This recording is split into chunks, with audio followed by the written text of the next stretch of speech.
Broncos got a massive win today. They were able to rally after a really rough start and score 17 points in the fourth quarter to beat the Chicago Bears 31-28. The Broncos were down really hard at halftime, but in the second half, to the credit of Vance Joseph and to the credit of Sean Payton, they both were able to make some significant adjustments in this game, and that allowed us to rally forward and win. So if we come over here, man, obviously in the first half, Chicago basically had our number. The Broncos won the coin toss once again. They deferred, and they did get a stop on defense, and they went out and scored with a Jaleel McLaughlin touchdown in the first quarter. That allowed them to go up 7-0. But after that, man, it was just all Chicago. Pass from Justin Fields to DJ Moore for a touchdown. Justin Fields to Cole Kmet for a touchdown. Justin Fields to Cole Kmet again for a touchdown. And then Khalil Herbert from Justin Fields. The Bears ended up going up 28-7 with 4 minutes and 11 seconds left to go in the third quarter. And then after that, man, everything changed. Denver was able to go downfield, and they were able to score a touchdown on a pass from Russell Wilson to Brandon Johnson with 14 seconds left in the third quarter.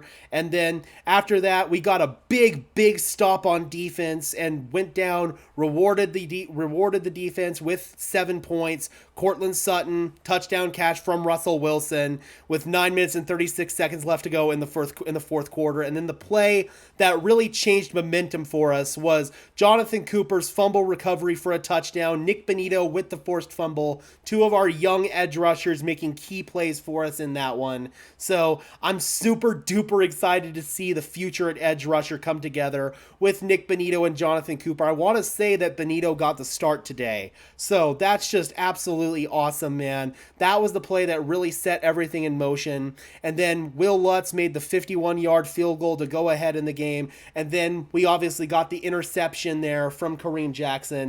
Estevan says my lucky candle came through. Absolutely, man. It all started, the momentum shift for Denver, when Sean Payton cut his sleeves off, man. The sleeves came off and everything just shifted for Denver.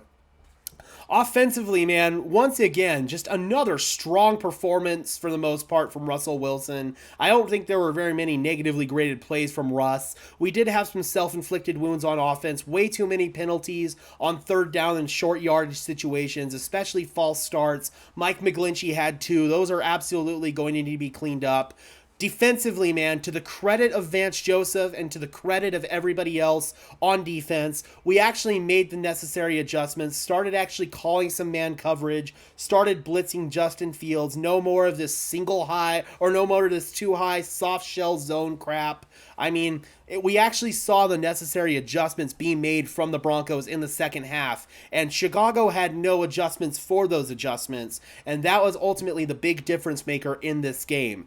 You come over here, Denver had 311 total yards as compared to 471 from Chicago. Obviously, that's not anything like the 726 yards that we gave up to the Miami Dolphins last week, but still, against an offense that had really been struggling up to this point and a quarterback in Justin Fields that had really been struggling up to this point, you really would like to see more significant production than that. Obviously, Chicago did turn the ball over twice, which was huge in that one. The strip sack and then the interception by Kareem Jackson on the final drive that sealed the win for the Denver Broncos. It looked like a miscommunication between Justin Fields and Cole Kmet. 26 total first downs for Chicago, a lot of them coming in that first half. 17 total first downs for Denver. Again, offensively, once we finally got in a rhythm, we got things going. Jaleel McLaughlin gets my game ball, man. After Javonte Williams exited with an injury, they rode Jaleel McLaughlin super heavy. 7 carries, 72 yards, got a receiving touchdown today off of a screen. Just multiple big plays for Jaleel McLaughlin. Tony says we definitely have to build off this win. We can do it. And then next week, obviously, guys, we've got the New York Jets. Sean Payton already invited some of the smoke from the New York Jets in his press conference after this game. This is one of those games, man, where we definitely have a lot of stuff to clean up. The Jets are a much better team than what their record shows, especially on the defensive side of the ball. But if we can make Zach Wilson's life uncomfortable next week, then that's going to bode well for the Denver Broncos. But we'll talk a little bit more about that later. If we come over here and jump in box score stats, guys, Russell Wilson, 21 for 28, 223 yards and 3 touchdowns. I mean, once again, man, Russell Wilson was calm, cool, and composed under pressure. He looks like the old Russell Wilson again. It's so good to see. Jaleel McLaughlin, our rising star in the backfield, 7 carries for 72 yards. Russell Wilson with 4 carries, 13 yards, one of those being a kneel down. Samaje Perine, little disappointing today, 6 carries for 12 yards. It's going to remain to be seen what happens moving forward with the Javonte Williams injury. He was ruled out for the rest of the game after going down in the first half with a hip injury, so hopefully it's nothing overtly serious for Javonte, but even if Javonte is able to return next week, then I still hope we ride Jaleel McLaughlin. He's that big difference maker for us. He's an explosive play waiting to happen. He had 3 catches as well for 32 yards and the touchdown off of the screen pass. Jerry Jeudy was our leading receiver today, 3 catches for 52 yards. Marvin Mims, 2 catches for 47 yards, including that big play, hitting the honey hole versus cover 2. An incredible throw from Russell Wilson, a very nice catch from Marvin Mims. Cortland Sutton, 3 catches, 27 yards, and a tuggy. Samaje Perine, 2 catches for 23 yards. Little Jordan Humphrey had a really key reception for us on a 3rd down, helped extend the drive for Denver.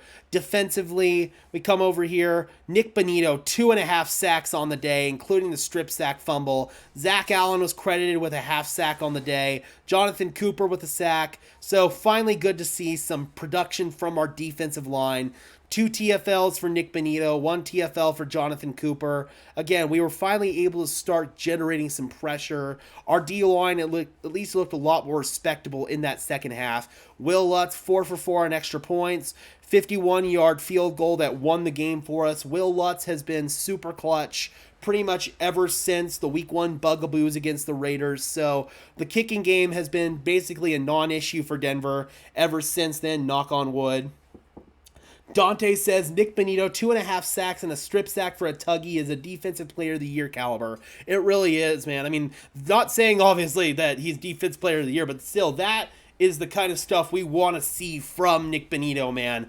I mean, he gives us a very bright future at the edge rush spot, and given the fact that Randy Gregory, he has been sorely disappointing through these first 4 weeks, I'm just glad to see that somebody's stepping up into that role. Justin Fields, man, you have to give him his flowers. He played really well.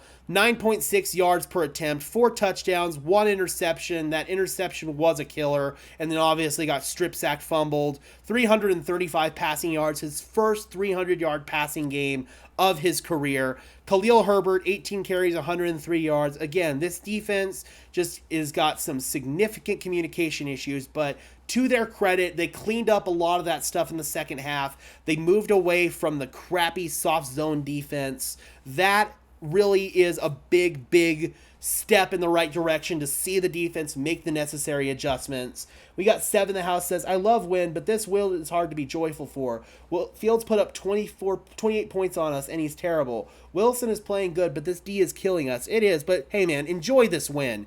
Enjoy this win. Wins are hard to come by in the NFL, especially a one like this, where you were down 28-7 with less than 4 minutes left in the third quarter. That's not a situation that most teams are able to come back from, and this team showed the resilience and was able to come back. So, I mean, it's probably not going to translate too much into the rest of the season, maybe, but enjoy this win, man. Wins are hard to come by in the NFL for sure.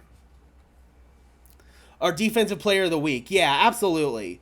Oh, geez, I don't know why I said defensive player of the year. I read that poorly, but yeah, defensive player of the week. That is definitely for sure, man. I think Nick Bonito could absolutely get that. But again, we have some significant issues that we have to clean up on film. It was good to see those second half adjustments though from Vance Joseph.